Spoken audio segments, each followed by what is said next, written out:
Okay, so here's the deal, guys. Got a new Basemap for the Accord, and I am going to upload it right now. And we're going to do a live test. First, we're going to upload. Yes. Syncing. Good to go. And we're going to data log.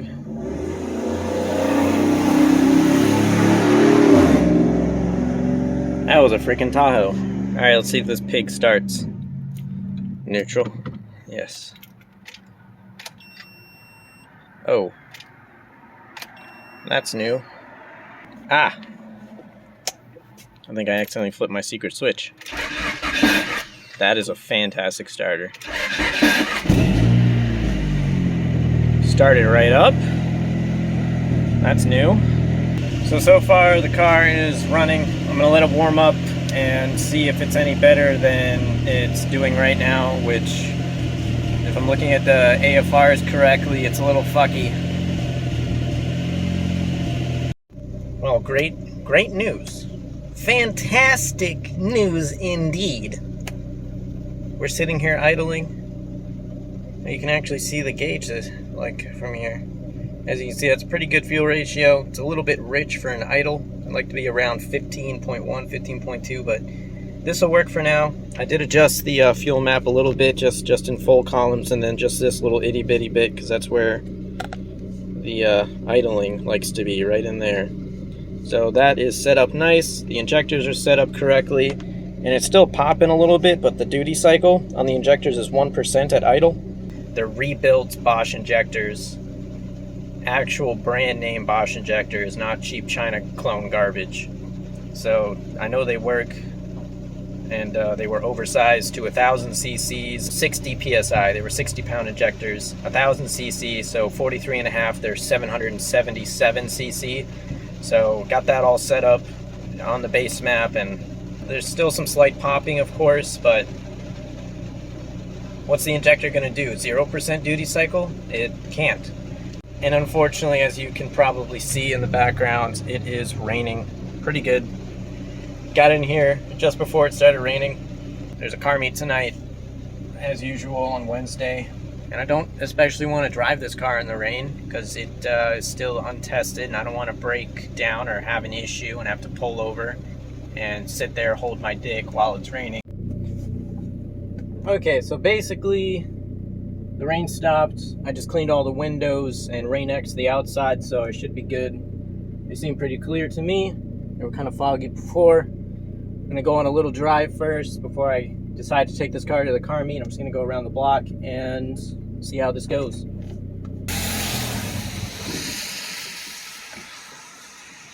It just stalled.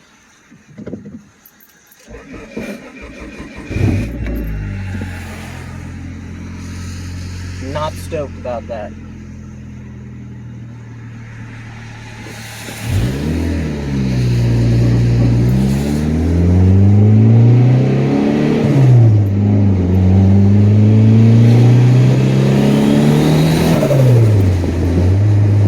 Oh yeah. Oh yeah.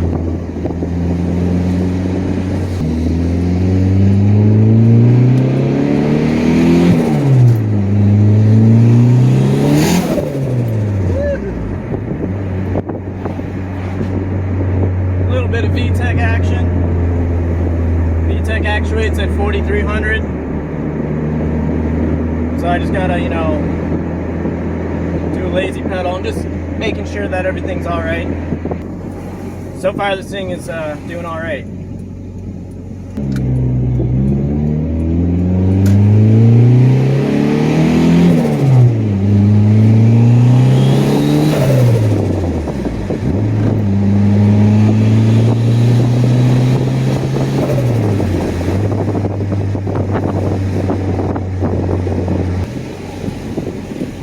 I do also have to mention that these Max Beating Rods coilovers, very thankful I got them from Alex, but they fucking suck.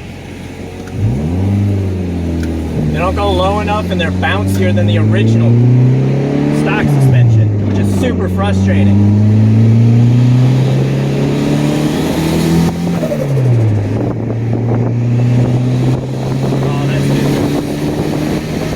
That's fantastic.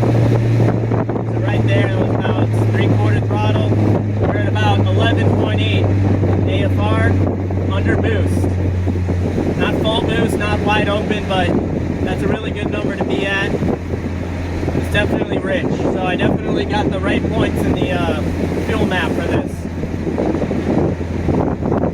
Can't believe I took this car to the car meet last week. What a fucking idiot. Is it gonna stall again? Yes.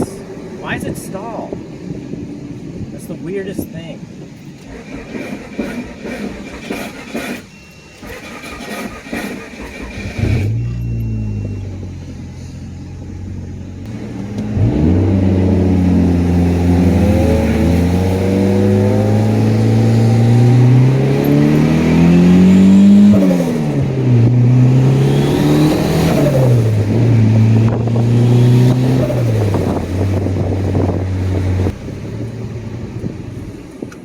Stalls again. Can't have this thing stalling like that. I'm not sure how to fix it. And the starter is gonna leave me stranded. Now it wants to work just fine. Whoop-de-freaking do. You know what it might be? I might be out of gas. This car is very sensitive. I'm gonna go fill up.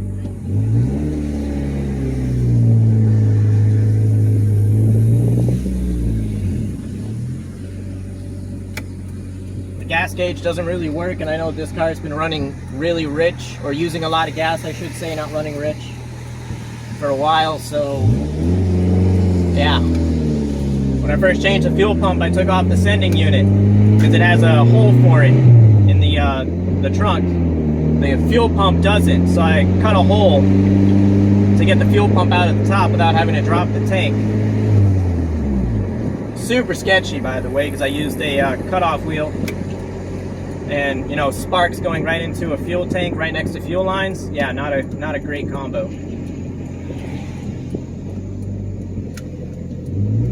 At least I live like 2 minutes away from a gas station.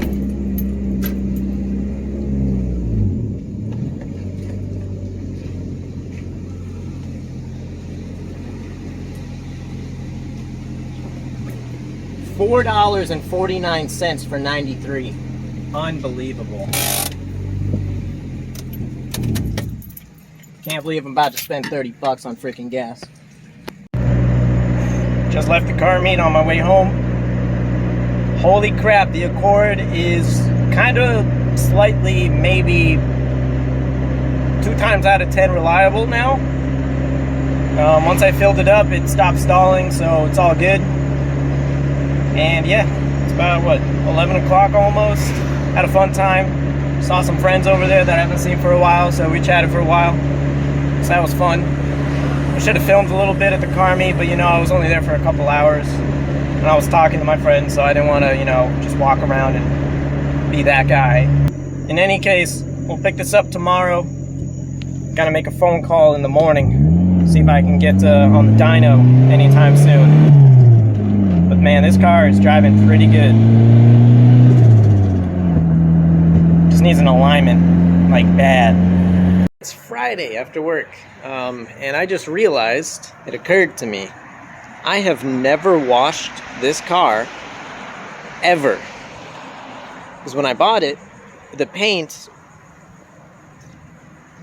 terrible. It was all ashy and crappy. And I had the car painted shittily. So, yeah, this car has never been washed. I still need to figure out what I'm going to do about this paint. Because obviously, it would be nice to get the car all done up and whatnot, but I just don't have the time to do it. And when you're doing body work, you can't just leave Bondo open in the air outside like I would have to do. So every single little dent that I fixed would have to be primered before I could leave it. And even then, after I primer it, yeah, so I don't know what I'm going to do about that. I really don't have the time or the money. I don't have the time to do it myself, and I don't have the money to have someone else do it. But I am tired of the car looking like duty. And there's just so many dents. Once I wash the car, I'll show you guys all the dents, and it's just really not worth, like, I keep going back and forth between painting it and stripping all the paint off. Yeah. Alright, so you know how you can wash a car that's been sitting for months and it makes like an insane difference and looks way better? Well, guess what? Didn't happen with this car. So more on the paint. As you can see, there's no reflection. It's just kind of like a ghosted image. If we go more in places, like that's been repaired with a paint pen. Paint pen. Yeah, nice burn. All this crap. All the paint's burnt through on the thing, on the mirror. Don't mind that, that's me. Still got polishing compound and rubbing compound on everything. Like, this was the texture of the car when the paint dried. The guy spent 8 hours plus trying to polish this paint out. And all he ended up doing was burning through all of it and accomplishing nothing because it still looks like crap. Like, this whole side of the car is kind of okay. But now we're looking at some dents. Which you can see, there's one right there, there's one there. One there, one there. Yeah, that's not a dent, that's just the body being funky. A slight dent right there. A dent right there. Let me get on the other side. It's a little clear. Yeah, all dents on the roof, pretty bad. Like, I really cannot take the time to fix this. And then I would need a new driver's door as well. Because, yeah, that's a pretty good one. I can't fix that. I mean, I could just cake a bunch of Bondo on it and push it in as far as it'll go and call it a day, but I'm not doing that. I'll just replace the door. So what I'm trying to say is, I really don't want to, so I'm not going to. So I'm gonna give you guys 3 options, okay?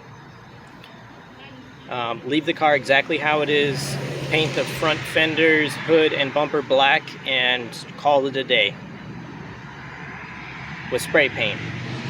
No body work, nothing. I'll just scuff up the paint, maybe put a coat of primer down if I'm feeling spicy that day, and then just go ham with some black spray paint. That's it. Option number 2. I can paint each and every individual body panel a different garish color just to hide the fact the car is a piece of garbage. Or I can do multicolors something, or just something like that, like arty, stupid. Or option 3, which is my personal favorite because I love the way it looks, strip all the paint off of everything. Primer the front and rear bumper, primer all of the plastic parts, and just have raw metal everywhere else on the car, and just clear coat it.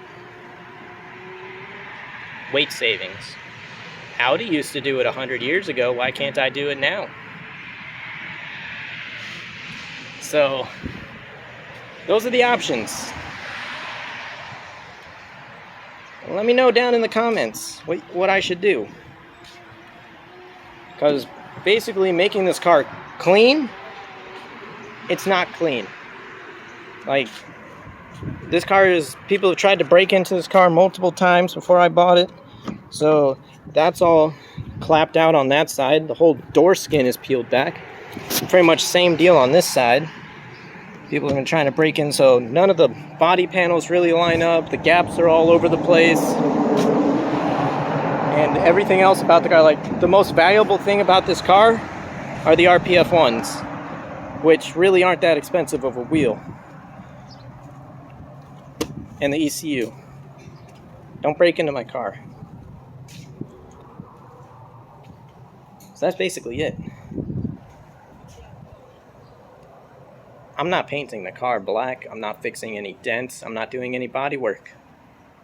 That just sounds like really boring videos. That's just going to cost me more money than it's worth, and it's not going to come out right anyways. So I'm just not doing it. Sorry. The car's been screwed already, and there's just no point in fixing it. So, still so pissed off how this paint job came out, and then of course, you know, my dumbass had to hit that tree and make everything worse. So it's about time to get to another car meet, so let's go for a drive. So yeah, off to the car meet. I'm gonna try to drive a little aggressively. Drive a little aggressively.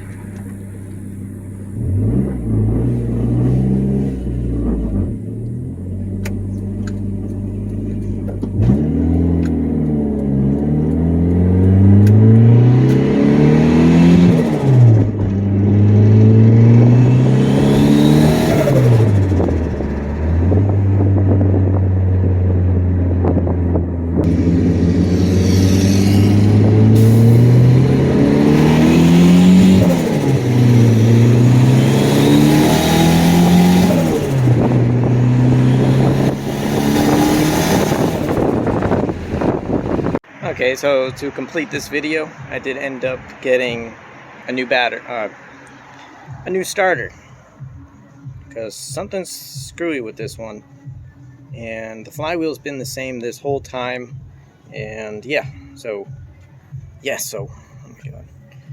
Oh, this is not too different from doing it on a stock car. Just gotta take the air filter out, disconnect the battery, take the battery out, and then get in there. This stuff. Alright, so I didn't actually film taking the starter out because it doesn't matter. But we got the old starter.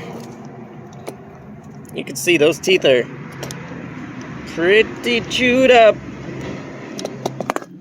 So I got the new starter in there. It's all up under the air filter and all that, but this thing, you know what? We're gonna be extra fancy. Oh no, I don't have fingertips. Great. So yeah, white boy. You're fucking. Can you hit the starter? No clutch pedal. Make sure it's in neutral.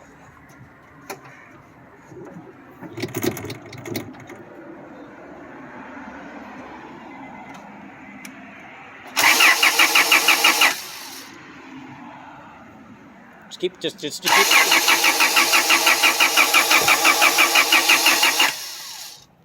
That's a much better noise. Yo, Connor. The shifter is 8. Yeah, it's because the shifter box is all blown out. So you want to trade? No. Bro, I'm trading you a perfectly running, driving car. Last time I was in this thing running and driving, like moving, was when you first got it to my jack. That's scary. Yeah. That was when the distributor was all messed up and shit. Why is there oil in your vacuum? Because I didn't tighten that side all the way. But why is there oil in it? Because it's a direct pressure feed from the oil. Oh, this is oil pressure. Yes. What do you think it was? I thought it was a vacuum, like something for boost. No, the boost is on the dash. Because Hunter has like stupid line like this. Yeah, that's bad. I don't like the mechanical gauges. They don't seem to work too well. They're too finicky. I like the electric ones. Okay guys, so I'm back at this Ford Explorer, which previously I had repaired the tailgate handle on. But up in here, I don't know if you can see it, you cannot, but the little plastic, oh yeah you can, that little red piece in there, disconnected from the rod, because I decided to use a cheap Dorman part. But today, we're not doing that. We got Ford, actual OEM part here. And a lot of people think that Motorcraft or AC Delco is OEM. It's not. They're OES. They supply parts for Ford and for GM that they don't want to manufacture anymore. But this is an actual Ford part. So basically, if, say, a Motorcraft sold this, it would be probably a Dorman part inside. That's basically, yeah, it's basically just like a parts store whenever they put their own label on a part. But of course, they didn't manufacture the part. They just bought it from a company that puts their label on it. So yeah, actual Ford part. So we're going to be replacing this OEM handle with an OEM handle. And I don't know what it is with Ford. I kind of hate them for this, but every single plastic piece that's bolted onto the outside of the car, like all the door handles, they're all riveted on. Same thing with the window regulators they're usually riveted on. And it makes it cheaper to put the car together on the line, but it's just so annoying to fix. This is a plastic piece that's most likely going to be out in the sun, and anyone out there with like a Ford Ranger or F-150 or what have you, you'll know the struggle of the door handles breaking. So we're just going to go ahead and pop those rivets out. We're going to use a center punch to push the center out, because the center out is a hardened material that's supposed to snap, and the outside is a very soft aluminum usually, so that it pulls in and constricts. And yeah, so we're just going to pop out the centers and then drill out the actual head of the rivet, and it should all come out, and then I'll be able to open up the trunk and start working on the inside. It's very tight in there. So that went a little bit different than what I thought, but you know, you can see a little bit of scratching here because I had to jam a screwdriver down there to pop the rivets out of the plastic. And then once I got the handle off, those rivets just pop. And then in here is just a little rod, which we just pull, and need 2 hands. And there we go. Trunk is open. So I just got a couple screws there, and some other stuff under these caps that I remember, because I've done this before. And yeah, I just replaced this here in better view. This little red clip, which of course didn't work. Oh, half of it's missing. Okay, that'll do it. So we're gonna go ahead and get this interior panel off and try to fish those rivets out, so they'll be rolling around in there for a while. But yeah, not much room back here. There's just a little access hole from the right side, or I guess from the left side. It's only 90 degrees out, so we're doing great. Okay, so I got the handle in here. It's riveted, and now I just got to connect the little rod way up in there. It's got a little plastic piece, and that rod sitting next to it has to be inside of that. That's a tight little spot. Obviously can't really film it. Almost done. And we'll be good. We'll be solid forever. At least for another 15 years. 20 years. 22, 23 years. Yeah. It's really hot out. But we got this done. New handle in place. Riveted nicely. And this thing works.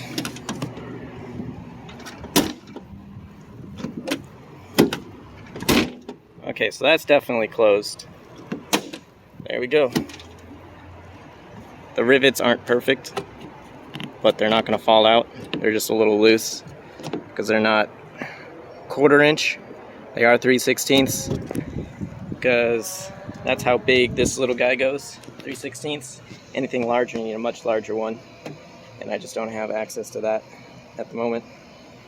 But I put little washers behind the rivets so that the rivets would pinch on those washers. Should have put 2 washers in there, and then it would have been nice and tight. But this'll definitely work. So now I just got to put the trim piece back on, and we're all set on this part of today. Yeah. Now we're on to the next project of this, which is to get the AC working in this 79 El Camino. Which there was a switch on the back of the compressor here that wasn't in, and there was just an O-ring, but the actual clip that holds that sensor in was not there. So I went to AutoZone, went through all the little switches, found this one, which of course I'm not using because it's for a completely different AC system, and the switch that's in there is a very specific switch. It doesn't really do anything, it's just there to plug up the hole, and if it overpressurizes, it'll shut off the AC system. Say if the fan stops working and the condenser is not getting sufficient cooling, then it will overpressurize the AC system and shut it off just to prevent damage to the compressor. Very, very simple. And we still got the thermostatic switch down in here. This thing. Or is it down there? I don't know, somewhere in here. So it's basically running exactly how it would in 79. I'm just vacuuming it out, which it is working very nicely. Of course, this one's pegged all the way down, so I just passed the 25 inches of mercury mark. I'm gonna let it go for about another 15-20 minutes just to make sure to get all the air out. And then, just because I don't think that this compressor has ever been charged and it's been open this whole time, I'm gonna go ahead and do a PAG oil charge with O-ring conditioner, just in case there's not any oil in there or not enough, or any moisture. This will also, it acts as a desiccant, so that'll be really nice, and we'll be good. And hopefully the AC will just start working perfectly again. Oh, also I had to put a check valve on this line to the vacuum ball. I forgot to do that the last time, so now there's a check valve, so the pulses of the vacuum to the carburetor will be stored in this ball to operate the AC correctly, instead of only at higher RPMs, which is what it was doing.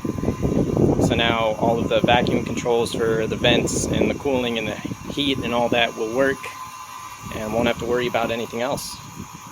So this will be a nice little thing. Just hope it works.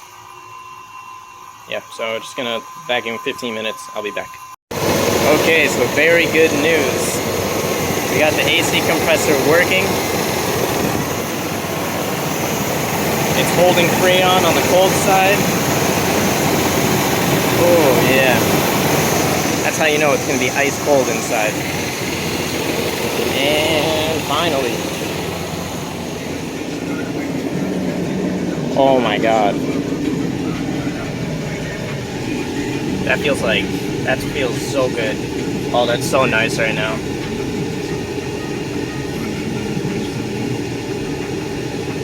Okay, we got a winner. So El Camino is all set and ready to ride out with ice cold AC in this nice Florida heat. Got the Explorer all done. That's it for today.